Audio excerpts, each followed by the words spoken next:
तो जय हिंद, नमस्कार मेरे प्यारे भाई बहनों, स्वागत करता हूं आप सभी का। उम्मीद करता हूं कि स्टेनोग्राफर वाले बच्चे अच्छे होंगे, मस्त होंगे, ज़बरदस्त होंगे और आपकी जो सेकंड फेज़ की जो तैयारी है वो शानदार चल रही होगी।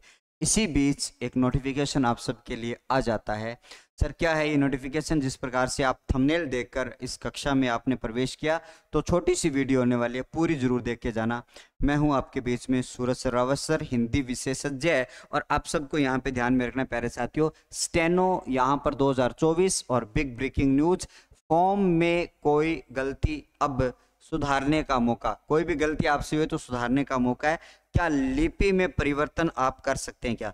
देखो इसमें क्या होता है कि जब आप लिपि वगैरह की चुनाव करते हो और आप भाषा का जब चुनाव करते हो फॉर्म भरते समय, माता पिता का नाम, खुद का नाम, डीओबी, एड्रेस या फोटो या साइन, इन सब की अगर बात करी जाए तो क्या इनमें कब कब कैसे कैसे आपका परिवर्तन करना है, इसका जो पोर्टल जो है वो आपके चयन बोर्ड ने खोल दिया है। आइएगा इस छोटी सी वीडियो में आप सब यहाँ पर जुड़ते हुए अपने इस वीडियो को पढ़ने वाले। तो आप सभी के लिए सबसे पहले आपके लिए यहाँ पे लिखा हुआ है प्यारे साथियों, राजस्थान कर्मचारी चयन बोर्ड, आपको यहाँ पे ध्यान में रखना है। और राजस्थान कर्मचारी चयन बोर्ड जो है, इसमें आपका जो ये दिनांक 15/10/2024 को ये आपका नोटिस आया था, जो सिग्नेचर के नीचे आपको दिखाया गया है।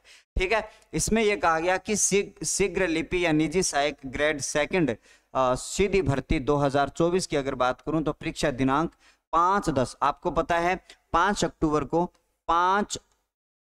अक्टूबर को ये दिनांक जो है वो आपका जो एग्जाम जो है वो आपका क्या करवाया गया था, आपका आयोजित करवाया गया था। ठीक है, आवेदकों के ऑनलाइन आवेदन पत्रों में त्रुटि सुधार हेतु अंतिम अवसर प्रदान करते हुए दिनांक 18 से लेकर 27, दिनांक 18 से लेकर आपका 27 अक्टूबर 2024 की अगर बात करी जाए तो आप सबको, यानी कि संशोधन वाला पोर्टल खुला है। आज मैं 20 तारीख को ये वीडियो बना रहा हूं, यानी 20 अक्टूबर को ये वीडियो बना रहा हूं, तो यानी कि इसका जो पोर्टल है वो खुला है। मैंने सोचा आपको सूचना मैं यहाँ पे दे दूं।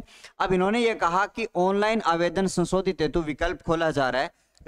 आवेदक, बहुत ही ध्यान से समझने वाली बात है, अब यहां से समझना। यहां पर यह कहा गया कि आवेदक कृपया ध्यान दे कि आवेदक का नाम, माता का नाम, पिता का नाम, जन्म तिथि, पता, शैक्षणिक योग्यता, फोटो एवं हस्ताक्षर में संशोधन प्रतिबंधित रहेगा।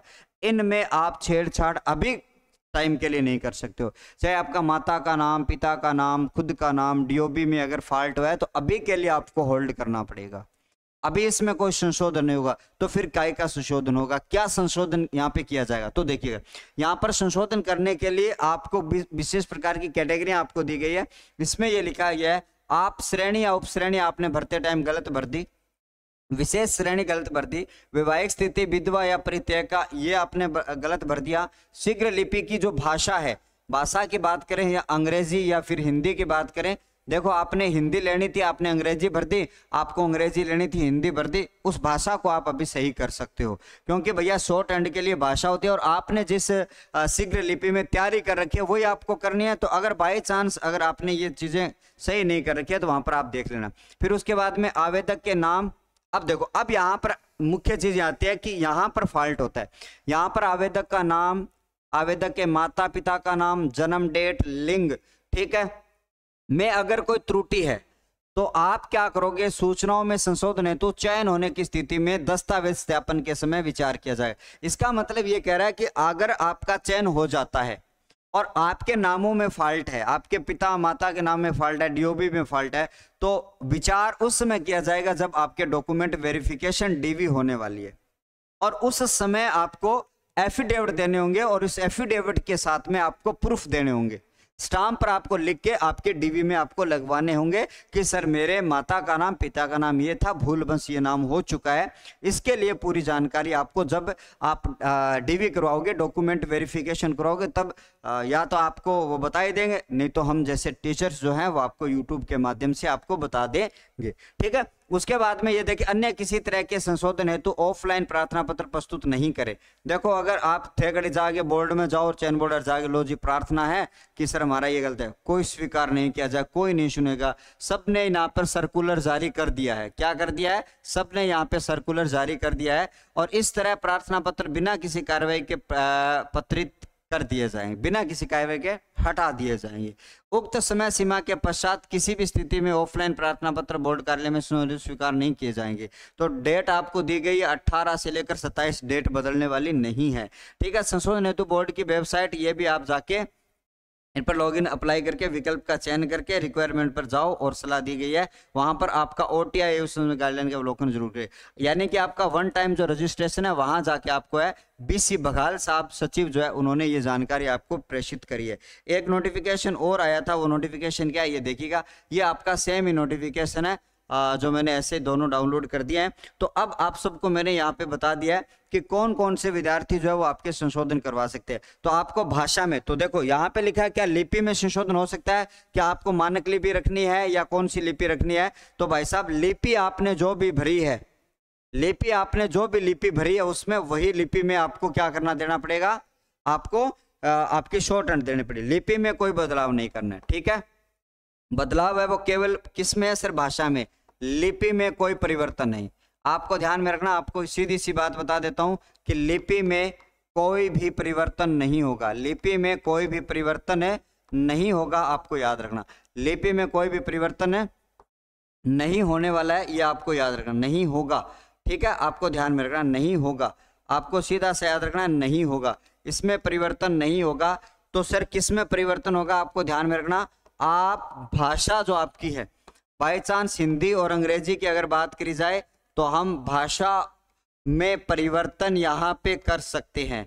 ठीक है, क्या कर सकते हैं प्यारे साथियों, हम भाषा में परिवर्तन कर सकते हैं, बाकी हम किस में परिवर्तन नहीं कर सकते, लिपि में परिवर्तन नहीं कर सकते। अभी अब खुद का नाम, माता का नाम, पिता का नाम, डीओबी, इनमें भी अभी परिवर्तन नहीं होने वाला है। ठीक है, आपकी श्रेणी, आपकी उपश्रेणी, आपकी विशेष श्रेणी, आपकी जो विवाहिक स्टेटस है, आप विवाहिक स्टेटस के साथ में विधवा या प्रीतिका जो है, ऐसी कंडीशन में अगर आपने नहीं किया तो वो आप कर सकते हो उसमें परिवर्तन। अगर आपका फाइनल सिलेक्शन हो जाता है, कुछ करेक्शन रह जाती है, तो उस समय आपका सत्यापन जो है एक एफिडेविट के माध्यम से आपका हो सकता है, उसी समय इनके लिए निर्देश जारी किए जाएंगे, ऐसा बोर्ड ने कह दिया है।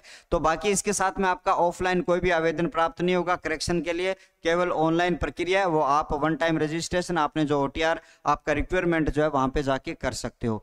अगर फिर भी कोई आपको कोई और हेल्प चाहिए होती है तो आप इन नंबरों के ऊपर मैसेज कर सकते हो, बिल्कुल समय रहते हुए मैं खुद आपको यहां पर जवाब देने वाला हूं। ठीक है साथियों, अब किस किस का सिलेक्शन हुआ या किसका नहीं होगा, इसके लिए मैंने कट ऑफ वीडियो जो है वो बनाई हुई है, आप कट ऑफ वीडियो वाला इसी आपकी जो प्लेलिस्ट में आप देख सकते हो बहुत ही अच्छी तरीके से। बाकी और भी जानकारी के लिए आप हमारे टेलीग्राम सूरज सर रावत सर बिना स्पेस दिए हुए आप ज्वाइन कर सकते हो, जिसका लिंक आपको डिस्क्रिप्शन में यहाँ पे मिल जाने वाला है। तो छोटी सी इन्फॉर्मेशन, उम्मीद करता हूँ कि आप सबके लिए बहुत उपयोगी होगी। ठीक है, मैं कोई यहाँ पे कोर्स बेचने के लिए नहीं आया हूँ, ना ही कुछ आपको कोर्स के बारे में बताने वाला हूँ। ठीक है, बस इन्फॉर्मेशन, हमारा ध्येय यही होता है कि आम विद्यार्थी जो घर में बैठा है उसको सूचना नहीं मिल पाती है, और वो विद्यार्थी जो है वो व्हाट्सएप के ऊपर लगातार जो है वो प्रभावी रहता है, तो हम अपने माध्यम से उनको सूचना प्रेषित करते हैं। तो आप सभी का बहुत बहुत आभार, नमस्कार, मैं Suraj sir Rawat sir, thank you.